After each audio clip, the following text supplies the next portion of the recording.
In the days that the judges ruled, there was a famine in the land, and a certain man from Bethlehem in Judah went up with his wife and his 2 sons to live in the country of Moab. The name of this man was Elimelech, the name of his wife Naomi, and the names of his 2 sons were Mahlon and Chilion, and they were Ephrathites from Bethlehem in Judah, and they lived in the country of Moab. But Elimelech died, leaving Naomi without a husband. And the men took for themselves brides from Moabite women. The name of one was Orpah, and the name of the other was Ruth, and they lived there 10 years. And soon Mahlon and Chilion died, leaving Naomi without a husband and without her sons. As she was getting ready to go back to Bethlehem, for she had heard in Moab that the Lord had considered the cries of his people and had given them food, as she was getting ready, her daughters-in-law clung to her and wept and insisted that they would return with her.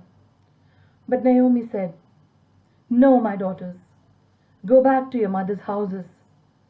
I hope the Lord deals kindly with you as you have dealt with my dead. I hope that he gives you security and provision in your mother's houses."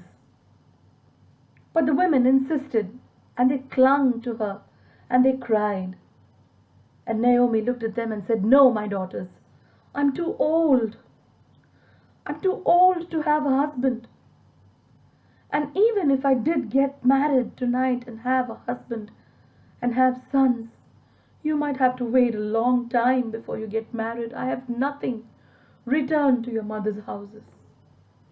And Orpah clung to Naomi and kissed her and returned to her mother's house. And Naomi looked at Ruth and said, "Look, your sister has gone back to her people and to her gods. Follow after her." But Ruth entreated Naomi and said, "Please, please, don't press me to go back. Wherever you go, I will go. Wherever you lodge, I will lodge. Your people will be my people, and your God will be my God.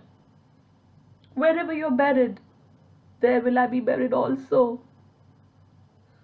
May the Lord do this and much more, until death do us part."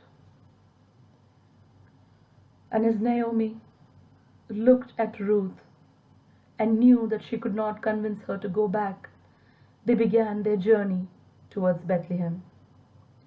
And as they entered into the town, the whole town was stirred because of their arrival. And the women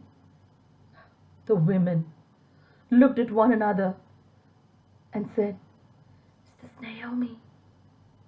And Naomi said, "Don't call me Naomi or pleasant. Call me Mara, for the Lord has dealt bitterly with me. I went out full, but now I've come back empty. The hand of the Lord is against me." And so Ruth, the Moabite woman, and Naomi entered into Bethlehem. It was the time of the barley harvest.